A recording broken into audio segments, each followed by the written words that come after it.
Hello everyone, সবাই কেমন আছেন? আশা করছি সবাই খুব ভালো আছেন। আর একটি ছোট্ট মিনি ব্লগে সবাইকে অনেক অনেক স্বাগত।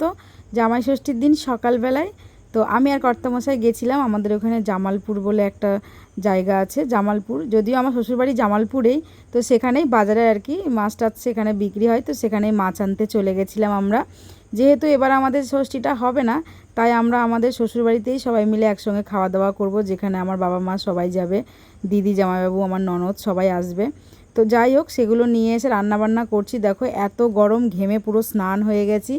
আর আজকে আমরা রান্না করেছি মাছের মাথা দিয়ে মুগের ডাল, পটল ভাজা, আর এখানে হচ্ছে রুই মাছের কালিয়া মতন করেছি, সর্ষে বাটা দিয়ে ভোলা মাছ রান্না করেছি, একটা পাঁচ তরকারি করেছি, আর দই, মিষ্টি, পাঁপড়, চাটনি, এগুলো তো সব রয়েছে, এগুলো হবে। আর করেছি মুরগির মাংস। যেহেতু আমি খাসির মাংসটা খাই না, তাই আর খাসির মাংসটা আনা হয় না। শুধু আমি না, আমি আমার মা দুজনের মধ্যে কেউই আমরা খাসির মাংস খাই না, ওই জন্য আর এবারে খাসির মাংসটা আনা হয়নি।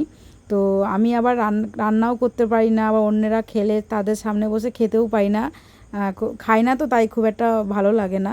ওই জন্য আর ভাবলো যে আমি খাবো না, ওই জন্য আর কর্তামশাই নিল না। তো যাই হোক, আর সবার শেষে এই যে মাংসটা আর আমের চাটনিটা হচ্ছিল। তো রান্নাবান্না কমপ্লিট করার পরে জামাইবাবুকে খেতে ডেকেছি।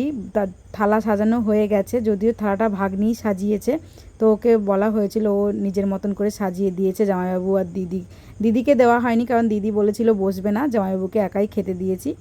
তো এই যে দুজনকে বললাম, দিদিকে বললাম যে তুমিও একটু বসো, কারণ তুমি না বসলে কি করে হবে। তো ওদেরকে খেতে দিয়ে তারপরে আমার মেজো ভাসুর মানে মেজদা, আমার বর সবাই খেতে বসেছে। তো যাই হোক, ষষ্ঠীর দিনটা আমাদের এভাবে খুব আনন্দে কেটে গেল। আপনাদের কেমন লাগলো ভিডিওটা অবশ্যই কমেন্ট করে জানাতে ভুলবেন না। টাটা।